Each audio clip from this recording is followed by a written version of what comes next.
नमस्कार मित्रों, आप देख रहे हैं यूट्यूब चैनल समय की यात्रा। आप सभी का स्वागत है समय की यात्रा में। आज का सवाल रहेगा कि रक्षाबंधन क्या है और रक्षाबंधन कैसे आरंभ हुआ। रक्षाबंधन के विषय में हम आज चर्चा करेंगे और मालूम करेंगे कि रक्षाबंधन कैसे आरंभ हुआ, शुरुआत में क्या था,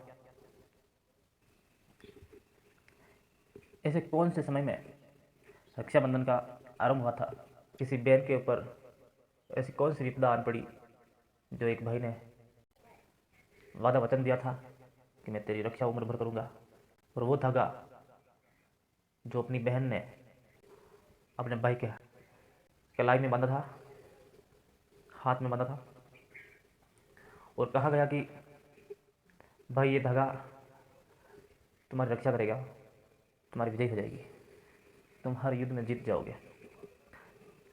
चलो देखते हैं आज और समझते हैं इस बातों को कि आखिर ये रक्षाबंधन है क्या, और ये आरंभ होने का कारण क्या था, ये क्यों आरंभ हुआ, इसके पीछे की कहानी क्या है, वो समझते हैं आप। प्राचीन समय में रक्षाबंधन का आरंभ हुआ था। बताया जा रहा है कि त्रेता युग में रक्षाबंधन का आरंभ हुआ था। दैत्यों का राज था।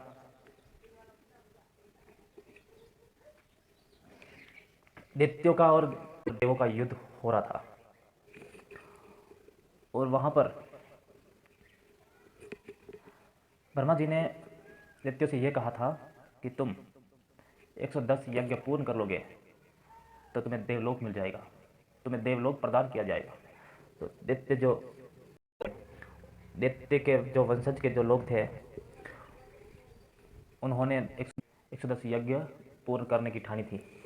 उन्होंने किसी भी हाल में 110 यज्ञ पूर्ण करने का सोच लिया था।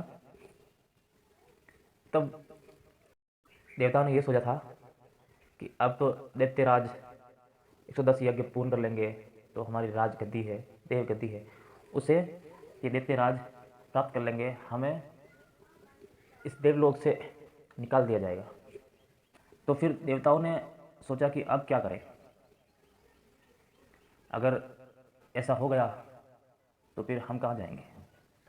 दैत्यों का राजा था महाबली, बलिराज। वो स्वर्ग लोग को छीनना चाहता था।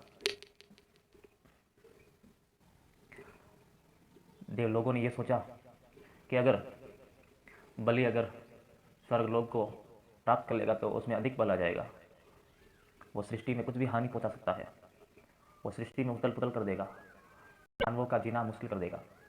तो उन्होंने कुछ साजिश रची, किसी ने देवताओं ने साजिश रची, कई बार सोचा, कोई विचार किए, तो फिर उन्होंने भगवान विष्णु के पास जाना उचित समझा। देवलोग भगवान विष्णु के पास गए, विष्णु के पास गए और बलि के बारे में चर्चा की। देवताओं ने कहा था कि राजा बलि 110 यज्ञ पूर्ण करने वाला है, अगर उसका 110 यज्ञ पूर्ण हो जाएगा तो वो स्वर्ग लोक को जीत लेगा। आप भी कुछ करिए भगवान, जिससे ये सारा खेल खत्म हो जाए और बलि हार जाए। देवताओं की चर्चा ने भगवान विष्णु को यह कार्य करने में विवश कर दिया था कि वो धरती लोक पर जाएंगे और बलि को हरा के आएंगे। तो भगवान विष्णु वामन का अवतार लेकर धरती लोक पर गए। वहां ब्राह्मण के रूप में अपना गुजारा व्यतीत किया। फिर ब्राह्मण के रूप में वामन देव भगवान विष्णु राजा बलि के घर गए। भगवान विष्णु जो थे वामन का अवतार लिए और फिर वहाँ पर एक रूप धारण किया, वो था ब्राह्मण का, और भिक्षा मांगते थे। और भिक्षा मांगते मांगते एक दिन राजा बलि के घर चले गए। राजा बलि थे, वो दयालु थे। वामन देव ब्राह्मण के रूप में द्वार पर गए राजा बलि के, वहाँ भिक्षा मांगी।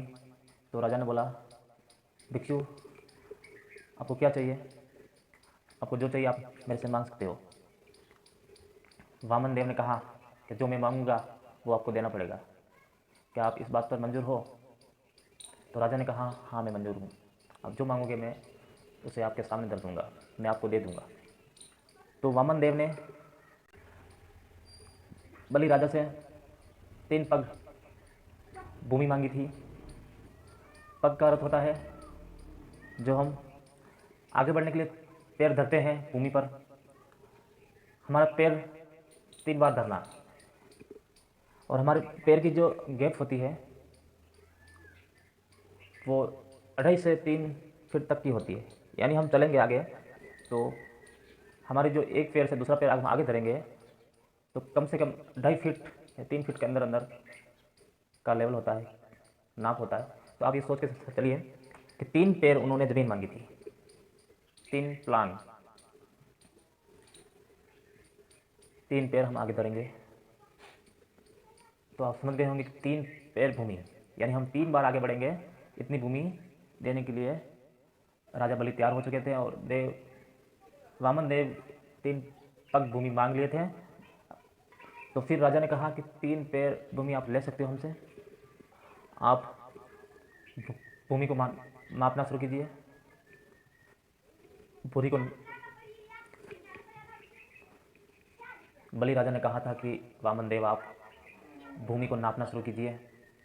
तो बताया जा रहा है कि एक पग में, यानी एक पैर आगे धरा तो पूरे स्वर्ग को नाप लिया।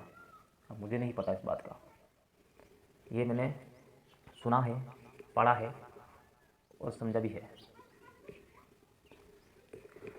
कहा यह गया है कि एक पग में वामन देव ने स्वर्ग को नाप लिया था और दूसरे पैर में पूरी पृथ्वी को नाप लिया था। और जो वामन देव अपना तीसरा पांव आगे धरे थे तो आधा पैर में ही पाताल लोक तक जाकर उनका पैर रुक गया था। यूँ कहूँ कि आधा पैर में पाताल लोक की सीमा पर लास्ट जाकर उनका पैर रुक गया था और वहाँ धरती बिल्कुल खत्म हो चुकी थी। तो फिर वामन देव ने कहा, राजा आपका वचन तो अधूरा होने जा रहा है, आपने बोला था कि मैं 3 पग भूमि दे दूंगा, पर आप नहीं दे पाए। 2.5 भूमि को मैंने नाप लिया है, 2.5 भूमि आपकी कंटर जंटर हो गई है, पर अब मुझे आधा पैर जमीन और चाहिए। तो राजा हैरत हो गया कि ये कैसे असंभव हो सकता है, इतनी बड़ी पृथ्वी है, इतना बड़ा स्वर्ग लोक है, इतना बड़ा पाताल लोक है, तो फिर भूमि कैसे कम पड़ गई, कारण क्या हो सकता है? पर राजा विवश था, उन्होंने वचन दे दिया था कि मैं 3 पैर भूमि आपको दे दूंगा। वामन ने कहा कि राजा तुम्हारा वचन अधूरा होने जा रहा है। तो फिर राजा ने सोचा कि मेरा वचन मैं अधूरा नहीं होने दूंगा, मैं कुछ भी करके आपको 3 पग भूमि देने का जो वचन दिया हूँ उसे पूर्ण जरूर करूँगा। तो वामन ने कहा, मुझे आधा पग जमीन कम पड़ रही है। तो राजन, आधा आधा पैर जमीन कहाँ से लाओगे, मुझे कहाँ से दोगे आधा पैर जमीन? तो फिर राजा बलि ने कहा कि एक काम करिए, आप मेरे सिर पर आप मेरे सिर पर अपना पैर धरिए और अपना तीसरा जो कदम है उसे पूर्ण कीजिए, आपकी 3 पग भूमि में आपकी 3 पग भूमि पूर्ण हो जाएगी। तो वामन देव भगवान विष्णु अवतार ने बलि राजा के सर पर पैर धरा और अपनी आधा पैर जमीन को पूर्ण किया। तो जैसे ही भगवान विष्णु ने बलि के सर के ऊपर पैर धरा तो उसे अपने पैर से दबाकर पाताल लोक तक पहुंचाया बलि को, और कहा कि बलिराज अब तुम पाताल लोक का राजा रहेगा, अब तुम्हें पाताल लोक में ही राज करना होगा, तुम्हें धरती लोक पर कोई स्थान नहीं है तुम। तो राजा बलि वामन देव की बात मान गए और पाताल लोक का राजा बन गए।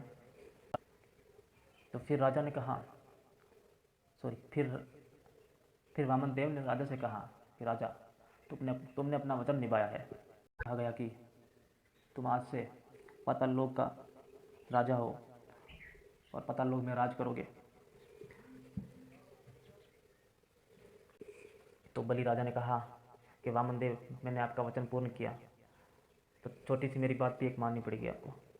तो वामन देव ने कहा कि राजा बोलो, आपको क्या चाहिए, जो मांगोगे वो मिलेगा। राजा बलि ने बोला कि वामन देव आपको हमेशा के लिए।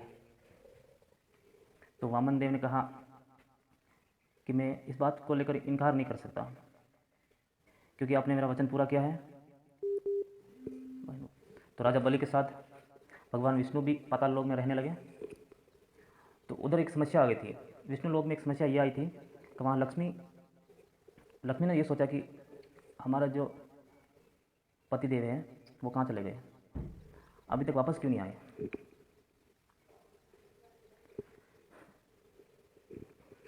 बात यह है कि विष्णु लोक को छोड़कर भगवान विष्णु पाताल लोक में चले गए थे वामन के रूप में, और वहाँ राजा बलि के साथ रहने लगे।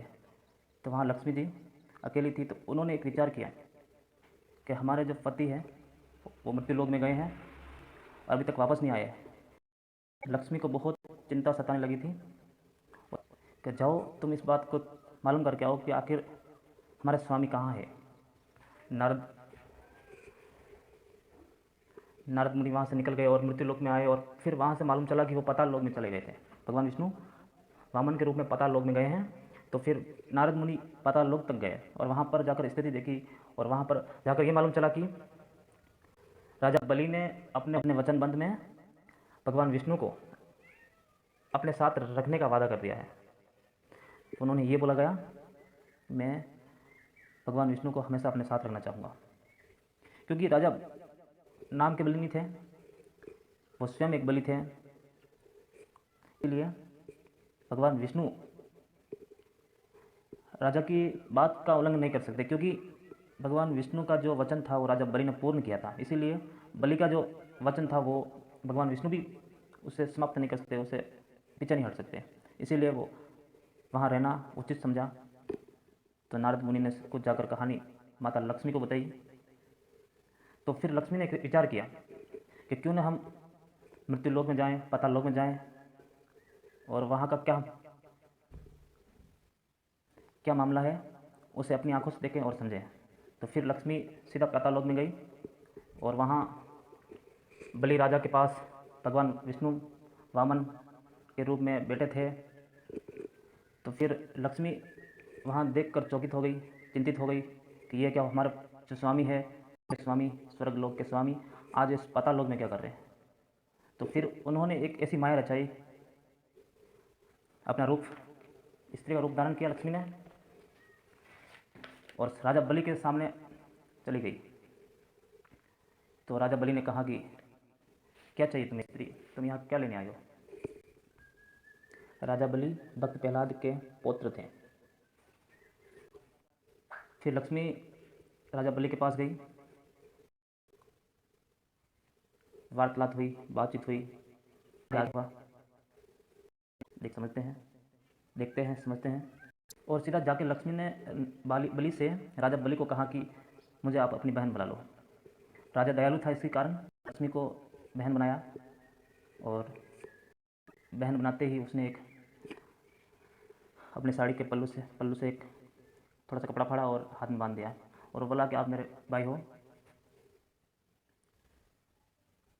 लक्ष्मी ने राजा बलि के हाथ में धागा बांधने से रक्षा बंधन का आरंभ हुआ।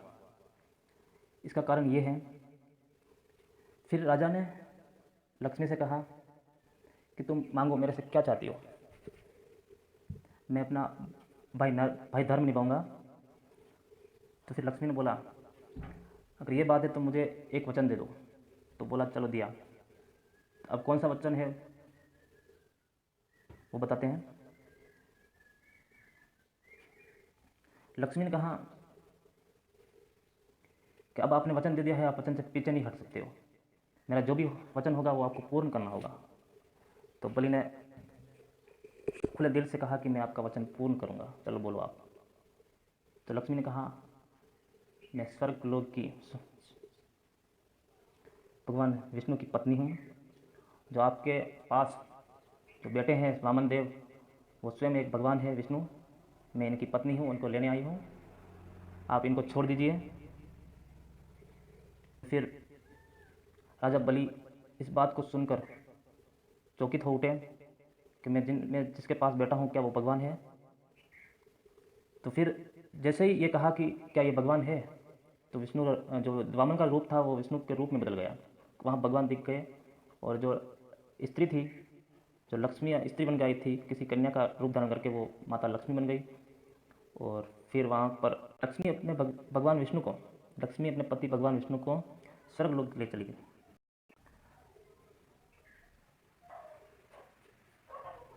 एक कथा यह भी मान्यता है कि महाभारत के समय में युद्ध के दौरान श्री कृष्ण सुदर्शन चक्र से उंगली कट गई थी। वो किसी शिशुपाल के नाम का जो कोई योद्धा था उसका वध कर रहे थे, तो श्री कृष्ण की उंगली कट चुकी थी। द्रौपदी ने अपनी साड़ी के पल्लू से एक टुकड़ा फाड़कर श्री कृष्ण जी के उंगली बांध दिया था। इसी कारण वहाँ से भी रक्षाबंधन आरंभ होने का दावा किया जा रहा है। महाभारत के समय में श्री कृष्ण जी की उंगली कटने पर द्रौपदी ने अपनी साड़ी का पल्लू फाड़ा और श्री कृष्ण के हाथ में बांध दिया, तो वहाँ से भी रक्षाबंधन का आरंभ बताया जा रहा है। तो फिर उसी दौरान अपनी बहन पर द्रौपदी पर जब विपदा आई, तो जहाँ राजसभा में द्रौपदी का सिर हरण हो रहा था, तो कृष्ण भगवान ने आकर उनकी रक्षा की, यानी अपना भाई धर्म निभाया। मित्रों, आपको ये बता दें कि इस जानकारी को हम पूरी नहीं बता सकते, क्योंकि क्या बात, जो व्यक्ति अगर सृष्टि को नाप सकता है, पाताल को नाप सकता है, जो स्वर्गलोक को नाप सकता है, क्या ये सच में हो सकता है? क्या जो वामन देव थे वो क्या वो सच में थे? जो इतने बड़े उनके पैर थे, आखिर सृष्टि को उन्होंने एक पैर में नापा था, तो क्या ये बात सच हो सकती है? मैंने किसी शास्त्र के अनुसार ये किताब पढ़ी है, किताब में सुनकर मैंने आपको ये बात बताई है कि वामन देव थे, कोई बलि राजा थे, जिन्होंने ये वचन निभाया और वचन में 3 पग भूमि मांगी थी। उस भूमि को देने पर बलिराज को पाताल लोक का राजा बनाया गया था। फिर भगवान विष्णु भगवान वहाँ बंदी बने थे। फिर वहाँ माता लक्ष्मी आई और उनको छुड़ा के ले गई। वहाँ से रक्षाबंधन का आरंभ हुआ था। क्या ये बात सच हो सकती है? इसका मेरे को अंदाज़ा नहीं, क्योंकि साइंस के हिसाब से, वैज्ञानिक के हिसाब से ये बात झूठी हो सकती है। क्योंकि अगर हम कोई ऐसा बड़ा व्यक्ति जिसको आज तक कोई खोज नहीं पाया है, इतना बड़ा कैसे हो सकता है? कोई पृथ्वी को एक पैर में नापने वाला कोई इंसान कैसे हो सकता है? मैं आपकी राय जानूंगा। आप भी बता सकते हो, आप इस चीज़ को महसूस कर सकते हो, इतना बड़ा व्यक्ति कैसे हो सकता है कि एक पृथ्वी को नापने का, एक पैर में एक पृथ्वी को नाप लिया उसने। आज तक किसी को ये खबर नहीं मिली कि इतना बड़ा कोई व्यक्ति हो सकता है। फिर भी शास्त्रों में ये बताया गया, किसी में लिखा गया है कि इतना बड़ा कोई व्यक्ति था जिन्होंने एक पग में भूमि को नाप लिया। चलो हम इसी पर आज अपनी चर्चा खत्म करते हैं। अगले किसी नेक्स्ट वीडियो में हम मिलेंगे। तब तक के लिए नमस्कार, जय हिंद, जय भारत।